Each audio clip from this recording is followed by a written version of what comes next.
Hello students, how are you? We are reading second lesson, The Tiger in the Tunnel. Let's start. Let's read. Today we will complete this lesson. Let's start. In the meantime, a low grunt resounded on the top of the cutting. ਉਸ ਸਮੇਂ cutting means ਉਸ ਸਮੇਂ ਚਟਾਨਾਂ ਦੇ ਵਿੱਚੋਂ ਬਣਾਏ ਗਏ ਤੰਗ ਰਸਤੇ ਦੇ ਉੱਪਰ ਇੱਕ ਲੋ ਗਰੰਟ, ਇੱਕ ਹਲਕੀ ਜਿਹੀ ਕੁਰਕੁਰਾਹਟ ਦੀ ਆਵਾਜ਼ ਸੁਣਾਈ ਦਿੱਤੀ। ਰਿਸਾਊਂਡਡ ਆਵਾਜ਼ ਸੁਣਾਈ ਦਿੱਤੀ। Baldev woke up with a start. ਜਿਹੜਾ ਬਲਦੇਵ ਸੀ ਉਹ ਚੌਂਕ ਕੇ ਉੱਠਿਆ, ਇੱਕਦਮ ਉੱਠਿਆ। Only a tiger could emit such a sound he thought. ਔਰ ਉਸਨੇ ਸੋਚਿਆ ਅਜਿਹੀ ਆਵਾਜ਼ ਸਿਰਫ ਇੱਕ ਟਾਈਗਰ ਦੀ ਆਵਾਜ਼ ਹੋ ਸਕਦੀ ਸੀ। ਹੀ ਗ੍ਰੈਸਪਡ ਹਿਜ਼ ਐਕਸ ਫਰਮਲੀ। ਉਸਨੇ ਆਪਣੇ ਜੋ ਕੁਲਹਾੜੀ ਸੀ ਉਸਨੂੰ ਪਕੜਿਆ, ਬਹੁਤ ਜ਼ਿਆਦਾ ਕੱਸ ਕੇ ਪਕੜਿਆ, ਫਰਮਲੀ।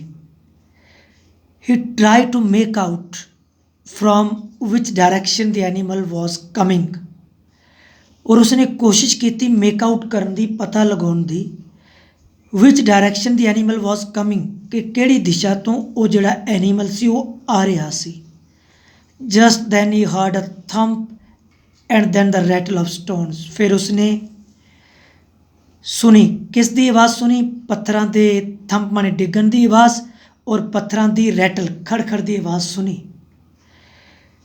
It told him that the tiger had sprung into the cutting. ਇਸ ਤੋਂ ਉਸ ਨੂੰ ਪਤਾ ਲੱਗ ਗਿਆ ਕਿ ਜੋ ਟਾਈਗਰ ਸੀ ਉਸ ਕਟਿੰਗ ਦੇ ਵਿੱਚ ਕੁੱਦ ਪਿਆ ਸੀ। Baldev try to listen to the footsteps of the tiger. ਔਰ ਬਲਦੇਵ ਨੇ ਟਾਈਗਰ ਦੇ ਕਦਮਾਂ ਦੀ ਆਵਾਜ਼ ਨੂੰ ਸੁਣਨ ਦੀ ਕੋਸ਼ਿਸ਼ ਕੀਤੀ। ਹੀ ਵਾਂਟਡ ਟੂ ਨੋ, ਔਰ ਉਹ ਜਾਣਨਾ ਚਾਹੁੰਦਾ ਸੀ ਕਿ if the tiger was coming towards the tunnel ਔਰ ਗੋਇੰਗ ਟੁਵਰਡਸ ਦੀ ਹਟ ਵੇਅਰ ਤੈਂਬੂ ਵਾਜ਼ ਅਲੋਨ। ਉਹ ਕੀ ਜਾਣਨਾ ਚਾਹੁੰਦਾ ਸੀ ਕਿ ਜੋ ਟਾਈਗਰ ਸੀ ਉਹ ਟਨਲ ਵੱਲ ਆ ਰਿਹਾ ਸੀ ਜਾਂ ਹਟ ਵੱਲ ਜਾ ਰਿਹਾ ਸੀ, ਝੌਂਪੜੀ ਵੱਲ ਜਾ ਰਿਹਾ ਸੀ, ਜਿੱਥੇ ਉਸਦਾ ਬੇਟਾ ਤੈਂਬੂ ਇਕੱਲਾ ਸੀ। ਉਹ ਇਹ ਪਤਾ ਕਰਨਾ ਚਾਹੁੰਦਾ ਸੀ ਵੀ ਜੋ ਟਾਈਗਰ ਸੀ ਉਹ ਟਨਲ ਵੱਲ ਆ ਰਿਹਾ ਸੀ ਜਾਂ ਝੌਂਪੜੀ ਵੱਲ ਜਾ ਰਿਹਾ ਸੀ, ਕਿਉਂਕਿ ਝੌਂਪੜੀ ਵਿੱਚ ਉਸਦਾ ਬੱਚਾ ਸੀ। ਬਟ ਸੂਨ ਹੀ ਫਾਊਂਡ, ਲੇਕਿਨ ਜਲਦੀ ਉਸ ਨੂੰ ਪਤਾ ਲੱਗ ਗਿਆ ਕਿ ਹੂਜ਼ ਐਨੀਮਲ ਵਾਜ਼ ਟ੍ਰੋਟਿੰਗ ਟੁਵਰਡਸ ਹਿਮ ਸਟੈਡਲੀ। ਕੀ ਪਤਾ ਲੱਗਿਆ ਉਸ ਨੂੰ? ਕਿ ਜੋ ਉਹ ਵਿਸ਼ਾਲ ਜਾਨਵਰ ਸੀ ਉਹ ਬਹੁਤ ਤੇਜ਼ੀ ਨਾਲ ਉਸ ਦੇ ਵੱਲ ਟ੍ਰੋਟਿੰਗ ਕਰ ਰਿਹਾ ਸੀ, ਵੱਧ ਰਿਹਾ ਸੀ, ਉਸ ਦੇ ਵੱਲ ਆ ਰਿਹਾ ਸੀ। Flight was impossible at that time. ਉਸ ਸਮੇਂ ਉੱਥੋਂ ਭੱਜਣਾ ਬਿਲਕੁਲ ਮੁਸ਼ਕਿਲ ਸੀ, ਅਸੰਭਵ ਸੀ। With his back to the signal post. Signal post ਵੱਲ ਆਪਣੀ ਪਿੱਠ ਕਰਦੇ ਹੋਏ ਬਲਦੇਵ ਸਟੂਡ ਦੇਅਰ ਮੋਸ਼ਨਲੈਸ। ਜਿਹੜਾ ਬਲਦੇਵ ਸੀ ਉੱਥੇ ਮੋਸ਼ਨਲੈਸ, ਬਿਨਾਂ ਹਿਲ ਜੁਲ ਕੀਤੇ ਖੜਾ ਰਿਹਾ। ਸਟੇਰਿੰਗ ਐਟ ਦੀ ਟਾਈਗਰ, ਔਰ ਕਿਸ ਵੱਲ ਵੇਖਦਾ ਰਿਹਾ? ਉਸ ਟਾਈਗਰ ਦੇ ਵੱਲ ਵੇਖਦਾ ਰਿਹਾ। ਹੂ ਵਾਜ਼ ਮੂਵਿੰਗ ਰੈਪਿਡਲੀ ਟੁਵਰਡਸ ਹਿਮ, ਜੋ ਤੇਜ਼ੀ ਨਾਲ ਉਸ ਵੱਲ ਆ ਰਿਹਾ ਸੀ। And very soon the tiger ਅਟੈਕਡ Baldev with his right ਪਾ।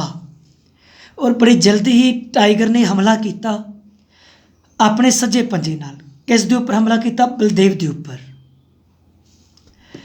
How ever Baldev was already prepared. ਪਰੰਤੂ ਬਲਦੇਵ ਪਹਿਲਾਂ ਹੀ ਇਸ ਦੇ ਲਈ ਤਿਆਰ ਸੀ, ਉਸ ਦੇ ਲਈ ਪਹਿਲਾਂ ਹੀ ਪ੍ਰੀਪੇਅਰ ਸੀ, ਉਹ ਤਿਆਰ ਸੀ। ਹੀ ਜੰਪ ਟੂ ਵਨ ਸਾਈਡ, ਉਸਨੇ ਇੱਕ ਪਾਸੇ ਵੱਲ ਨੂੰ ਛਲਾਂਗ ਲਗਾਈ। ਐਂਡ ਸੇਵਡ ਹਿਮਸੈਲਫ, ਔਰ ਆਪਣੇ ਆਪ ਨੂੰ ਬਚਾ ਲਿਆ। ਕਿਸ ਤੋਂ ਬਚਾ ਲਿਆ? ਫਰੋਮ ਦੀ ਟਾਈਗਰਸ ਪਾ। ਉਸ ਟਾਈਗਰ ਦੇ ਪੰਜੇ ਤੋਂ ਆਪਣੇ ਆਪ ਨੂੰ ਬਚਾ ਲਿਆ। He hit the tiger shoulder with his axe. ਔਰ ਫਿਰ ਉਸਨੇ ਕੀ ਕੀਤਾ? ਉਸਨੇ ਟਾਈਗਰ ਦੇ ਸ਼ੋਲਡਰ, ਉਸਨੇ ਟਾਈਗਰ ਦੇ ਮੋਢੇ 'ਤੇ ਆਪਣੇ ਕੁਲਾੜੀ ਨੂੰ ਮਾਰਿਆ।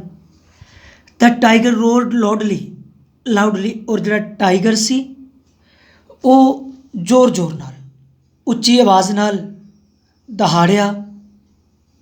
And try to come close, ਔਰ ਉਸਨੇ ਨਜ਼ਦੀਕ ਆਉਣ ਦੀ ਕੋਸ਼ਿਸ਼ ਕੀਤੀ। But Baldev again threw his axe at the tiger. परंतु बलदेव ने दोबारा टाइगर टाइगर वाल अपनी कुल्हाड़ी मारी। दिस टाइम द एक्स काट the tiger on the shoulder almost severing his leg। इस बार जो कुल्हाड़ी सी वो टाइगर के मोढे ते जा लगी, उस दियां लत्तां नूं सिवरिंग करती हुई, उस दियां लत्तां नूं चीरदी हुई। Unluckily the axe remained stuck in the tiger's bone. और बदकिस्मती नाल और जिहड़ी कुल्हाड़ी सी वो उस टाइगर की हड्डी दे विच फसी रह गई। Baldev was left with no weapon. Baldev कोल कोई हथियार ना रहा। The tiger roaring with pain. और दर्द नाल दहाड़दा होया जो टाइगर सी वो स्प्रैंग अपॉन बलदेव, बलदेव के उपर उछलिया, बलदेव उत्ते चपटिया and tore him to pieces in a few minutes. और कुछ ही पलों में उसने बलदेव के शरीर को चीर दिता। Then the tiger sat down. फिर जो टाइगर से बैठ गया and started licking his wound. और अपने जख्म को लिकिंग कर लगा, चटन लगा। Roaring away now and then with pain. और वो दर्द के नाल वार वार दहाड़ रहा सी। He did not notice the faint rumble that shook the earth. उसने उस फेंट रंबल वाल, उसने उस मध्यम जी थरथराट वाल ध्यान ना दिता। दैट शूक द अर्थ, जिसने धरती को हिला के रख दिता। The overland mail was approaching. कारण की सी? क्योंकि वो जी मेल सी, जी डाक गड्डी सी, वो आ रही सी। When the train enter the cutting. जदों वो जो ट्रेन सी जदों वो कटिंग दे विच दाखिल हुई, द इंजन विसल लाउडली। तो इंजन ने जोरदार सीटी बजाई। The tiger raised his head and slowly got to his feet. और जो टाइगर सी उसने अपने सिर नूं उपर किया और हौली हौली अपने पैरों ते खड़ा होया। He found himself trapped like the man. उसने अपने आप नूं उस आदमी की तरह जाल विच फसिया महसूस किया। जिवें बलदेव जाल विच फस गया सी, उस तरह उस टाइगर ने भी अपने आप को फसिया हुआ महसूस किया।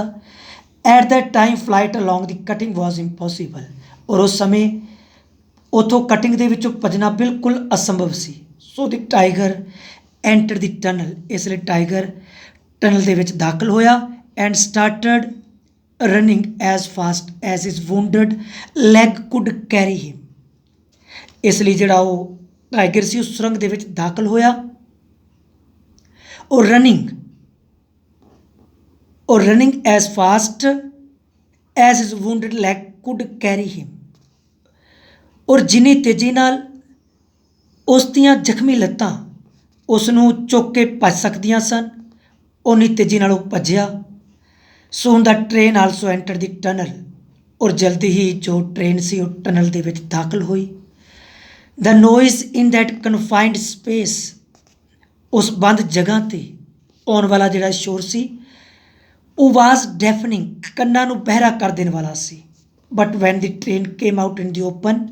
पर जो गड्डी बाहर खुले विच आई, ओपन विच आई, there was once again silence on the other side of the tunnel.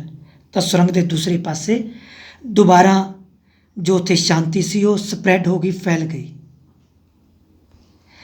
At the next station the driver stopped his train. अगले स्टेशन ते ड्राइवर ने अपनी गड्डी नूं रोकिया इंजन नूं पानी देने के लिए। He got down to stretch his legs. और अपनी लत्तां सीधियां करन दे लिए उतरिया और जांच करने के लिए उतरिया। एक्समाइन किस दी? हैड लैंप्स दी। जो अगे लगियां बत्तियां सन उन्हां दा निरीखण करने के लिए नीचे उतरिया। He was shocked when he saw the major portion of the tiger lying just above the cowcatcher. और वो हैरान रह गया जदों उसने को कैचर, जदों उसने इंजन के छज्जे के उपर उस टाइगर के शरीर के मुख हिस्से को पिया होया वेख्या तो हैरान हो गया। The tigers body was cut in half by the engine. और उस इंजन ने उस टाइगर के शरीर के दो हिस्से कर दिते सन। ਬਲਦੇਵਸ ਫੈਮਿਲੀ ਵਾਸ ਪਲੰਜਡ ਇਨ ਗ੍ਰੀਫ, ਔਰ ਜਿਹੜਾ ਬਲਦੇਵ ਦਾ ਪਰਿਵਾਰ ਸੀ ਉਹ ਦੁੱਖ ਵਿੱਚ ਡੁੱਬ ਗਿਆ। All the responsibility of the family had fallen on Tembu, ਔਰ ਪਰਿਵਾਰ ਦੀ ਪੂਰੀ ਜ਼ਿੰਮੇਵਾਰੀ ਤੈਂਬੂ ਉੱਪਰ ਆ ਗਈ, ਤੈਂਬੂ ਦੇ ਮੋਢਿਆਂ ਉੱਪਰ ਆ ਗਈ।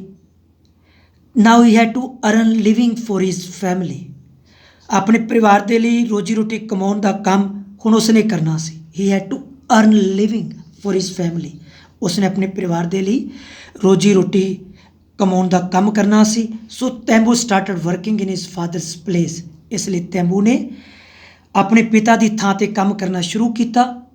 3 nights ਲੈਟਰ, 3 ਰਾਤਾਂ ਬਾਅਦ ਹੀ ਵਾਜ਼ ਐਟ ਦੀ ਕਟਿੰਗ, ਉਹ ਚਟਾਨਾਂ ਵਿੱਚੋਂ ਦੀ ਗੁਜ਼ਰਨ ਵਾਲੇ ਉਸ ਤੰਗ ਰਸਤੇ 'ਤੇ ਮੌਜੂਦ ਸੀ। Lighting the signal lamp for the overland mail, ਔਰ ਉਹ ਡਾਕ ਗੱਡੀ ਦੇ ਲਈ ਸਿਗਨਲ ਪੋਸਟ 'ਤੇ ਲੈਂਪ ਜਲਾਉਂਦੀ ਹੋਈ ਕਿੱਥੇ ਸੀ? ਉਸ ਕਟਿੰਗ ਵਿੱਚ ਸੀ। Now there was nothing to be afraid of, ਉੱਥੇ ਹੁਣ ਡਰਨ ਦੀ ਕੋਈ ਲੋੜ ਨਹੀਂ ਸੀ, ਉੱਥੇ ਡਰਨ ਵਾਲੀ ਕੋਈ ਗੱਲ ਨਹੀਂ ਸੀ। ਹਿਜ਼ ਫਾਦਰ ਹੈਡ ਕਿਲਡ ਦੀ ਟਾਈਗਰ, ਉਸ ਦੇ ਪਿਤਾ ਨੇ ਉਸ ਟਾਈਗਰ ਨੂੰ ਮਾਰ ਦਿੱਤਾ ਸੀ। ਔਰ ਇਸ ਤੋਂ ਇਲਾਵਾ besides he had the axe with him his father's axe, ਇਸ ਤੋਂ ਇਲਾਵਾ ਉਸ ਦੇ ਕੋਲ ਉਹ ਕੁਲਹਾੜੀ ਸੀ ਜੋ ਉਸ ਦੇ ਪਿਤਾ ਦੇ ਕੋਲ ਸੀ। ਥੈਂਕਸ।